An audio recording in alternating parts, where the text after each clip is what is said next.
Okay, welcome to Crypto News and Investigative Reports. I'm glad that you're joining us this Sunday. Happy Sunday to you. I want to give a shout out to all of those that are making sure that they're getting this information out. This information is important. I want to give a shout out to those that are doing the YouTube videos, those that are on Facebook and Twitter, and using every other avenue of social media to keep the public informed of this very important cryptocurrency movement. That's what's happening. Um, if you don't have any cryptocurrency, I'm not a financial advisor, but I would say get you some cryptocurrency. If you can do $50 a week, $100 a month, or whatever you can, go and set yourself up, get you some cryptocurrency, and secure your financial future. I want to give a shout out to those that are encouraging me. I've watched your videos out there, and you guys are out there doing a really good job keeping the public informed. I also want to say that we're going to be at the Swell Conference, and we're going to be recording live from the Swell Conference, so in San Francisco, along with TechCrunch and a couple of other conferences that are going around in the Bay Area. There's some in Las Vegas. We're going to be trying to add more people to our news team and to just try and get you more accurate information. So please subscribe to Crypto News and Investigative Reporting. Please smash that red button and then hit that bell so it can give you notifications when we're going to do it. We're trying to get our viewership up before we go live at the Swell Conference, and so please share this video with your friends, families. You can use it as an educational video. Like I said, we're not financial advisors, but we do want to bring you the most accurate news on the streets and everywhere else we can get it. I'm already on my way to San Francisco, and we are elephant glad and hippopotamus happy about being able to go down the Swell and to do that conference. So once again, thank you very much for joining us today, and a happy Sunday to you. All right, let's get busy. Let's get into it. Let's get into it. Get ready, get ready, get ready. All right, what I want to start with today is we sent out 3 questions, and the first question we sent out today was, can the central bank survive the cryptocurrency blockchain revolution? That was the first question that we sent out this morning. Can the central bank survive the cryptocurrency blockchain revolution? And I wanted to let you know that we got a lot of yeses, we got a lot of no's, and we got a few maybes. And the reason why on the question, can the central bank survive the cryptocurrency blockchain revolution? It was some yeses, and the people that said yes, the main reason why they said yes is because they believe that the central banks are going to use cryptocurrency. So they said yes, and they were saying, well, central banks are going to end up using cryptocurrency. But as you look at this article today that came out August 5th, it says bans emerge as central banks push back on crypto adoption. And so that's an interesting headline to the news, because everybody was saying mass adoption, mass adoption, mass adoption. But I've always said, and if you watched any of my videos, I always say that the International Monetary Fund, the World Bank, Central Bank, and the Federal Reserve all have to be on the same page in order for any type of mass adoption. So if the central banks are starting to push back on crypto adoption, you're not going to have mass adoption until they all get on the same page, number one. Number two, the political climate has a lot to do with how the Federal Reserve, the International Monetary Fund, and the World Banks all work together. And so that's another thing. You want to watch the political climate too, and because the political climate goes along with the regulatory climate. And everybody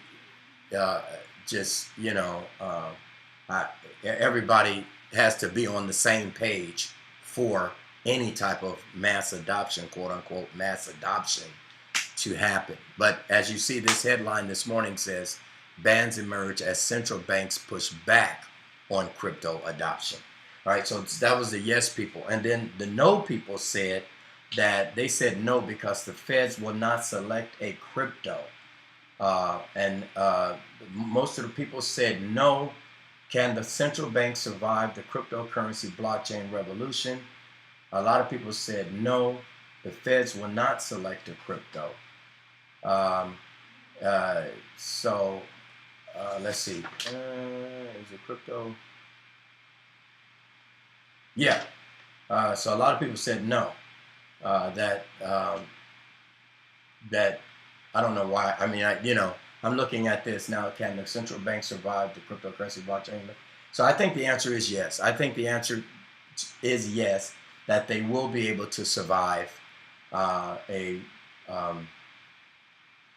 the cryptocurrency blockchain revolution. And a lot of people said maybe, and they said maybe because the central banks have plenty time, and so and that goes along with that headline right here. That goes along with this headline. The central banks are not under any pressure because of the difference in pairings. Like we said, the cryptocurrency total market cap is only $261 billion. So, but the fiat market cap is in the trillions and trillions of dollars. So there's no real imminent threat to the central banks, to the Federal Reserve or the World Bank from cryptocurrency. There's no imminent threat. So there's no real hasty, or there's no real necessity that there's got to be mass adoption, and there's got to be mass adoption now. It's just not there. There's just no reason for mass adoption right now. The bank, like this headline says, bans emerge as central banks push back on crypto adoption. So when you start digging into it, you'll see that there's no imminent threat. And most of the International Monetary Fund are saying that cryptocurrency is not a threat. The Federal Reserve is saying that cryptocurrency is not a threat to fiat currency. And now you have the central banks pushing back and saying we don't need crypto adoption, not just yet.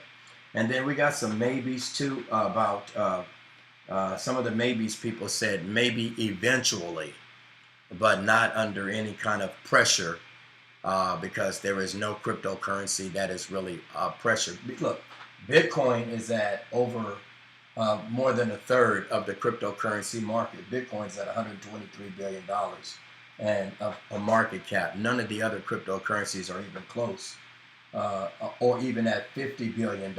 None of the other cryptocurrencies are even close. So there's no real threat to the central bank, to the IMF, or to the Federal Reserve regarding cryptocurrency. It's just, I see that it's probably a move that banking wants to make to hedge off the movement into the cryptocurrency. So it is something that they're talking about. It is something that they're thinking about. Anytime you got anytime you got $262 billion out there, the banking wants to know about that. And there are some other intricacies that are going to come into play regarding the central bank, World Bank, and the IMF. So I know that we see a lot of partnerships with a lot of the cryptocurrency companies are establishing partnerships. I know that, but partnerships, proximity doesn't necessarily mean adoption. Proximity means that you might be able to get a heads up on policies and regulations. But proximity and partnerships does not necessarily mean adoption. All right. And so the next question, so that was the first question. I don't want to keep going on and on, but the first question was, can the central bank survive cryptocurrency? Can the central bank survive the cryptocurrency blockchain revolution? So it was kind of an even Stevens. There was a lot of yeses and a lot of nos and some few maybes. All right. So our second question we asked was, is crypto a good hedge against an economic crisis? Is crypto a good hedge against an economic crisis? We got some yes, we got some no's, and we got some maybes. So is crypto, all right, so the yeses, they said yes. And I think we had, let's bring up this article right here. IBM is experimenting with a cryptocurrency that's pegged to the US dollar. And so this is one of the reasons why the argument for, I don't know what's going on. There we go. I don't know. The argument, something's going on with my computer there. It's moving kind of slow. But the argument that the oh, what cryptocurrency is going to be selected by the International Monetary Fund, what cryptocurrency is going to be selected by the Federal Reserve, what cryptocurrency is going to be selected by the Central Bank, World Bank. Well, you know, we're not really sure yet because IBM is experimenting with a cryptocurrency. The headline says IBM is experimenting with a cryptocurrency that's pegged to the US dollar. And anything that's pegged to the US dollar is pegged to the Federal Reserve. And so it almost sounds as if the Federal Reserve wants to kind of maybe even experiment with their own cryptocurrency backed by the US dollar. And so if that's going to be the case, then that's the cryptocurrency that the Federal Reserve is probably going to select. And another thing that I just mentioned before, if you watch the congressional hearings, you didn't see very many of our political leaders in the United States say that they're really interested in backing a cryptocurrency as a reserve, because the United States holds the reserve currency and for the world. And so the United States doesn't want to give up that. They don't want to give that up at all.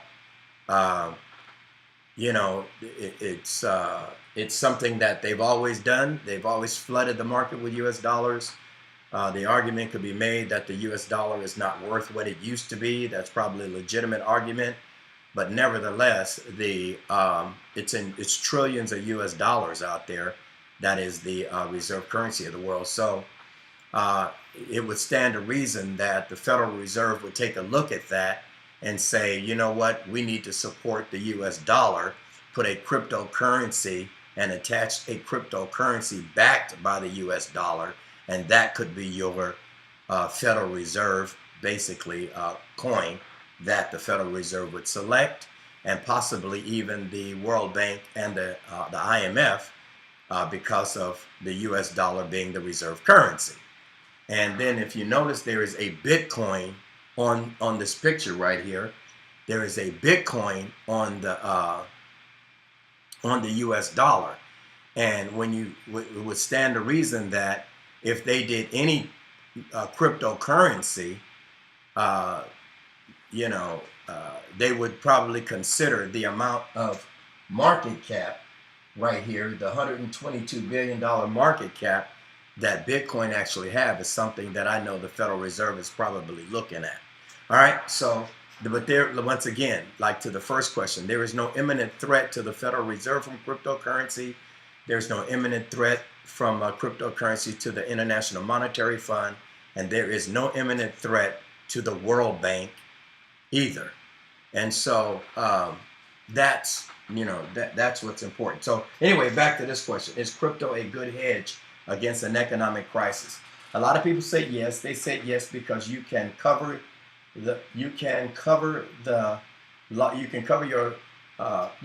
yourself in the crisis, is what they said. Crypto will hold its value, and so a lot of people said that they would buy.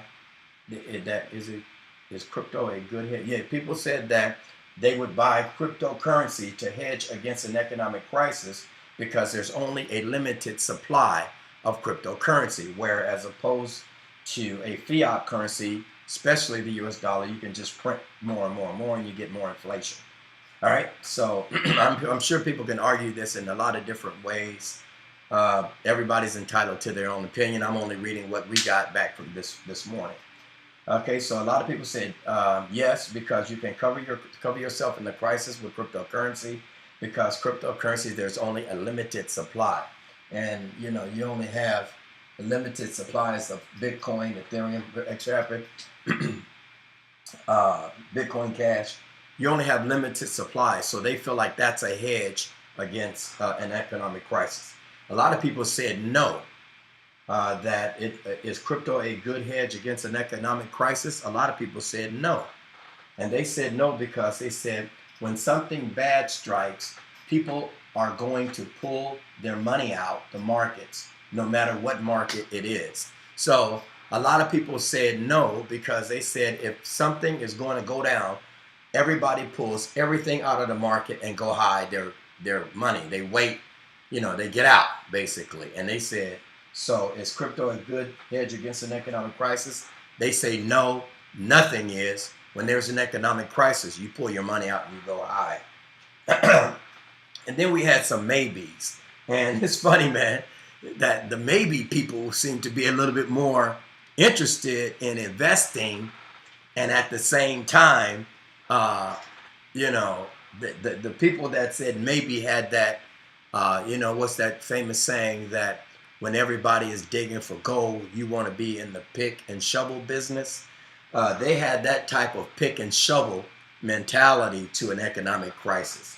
So they said, the maybe people, they said maybe because assume it will mimic, I have to read this. It says, assume it would mimic silver or gold. It say that maybe say the inflation rate, say the economic crisis and everything drops 50% during the economic bad time. It says, and at the end, it says, and when the weak are forced out of the market, the weak people are forced out of the market, then there's a rise of 500% or higher. So the maybe people had a financial strategy to the economic crisis. They were saying more like if there's an economic crisis, you might want to pull your money out to hold it and then start buying everything, And so that was their strategy to say maybe. So like I said, to the question is crypto a good hedge against an economic crisis? Some people said yes, some people said no, and some people said maybe.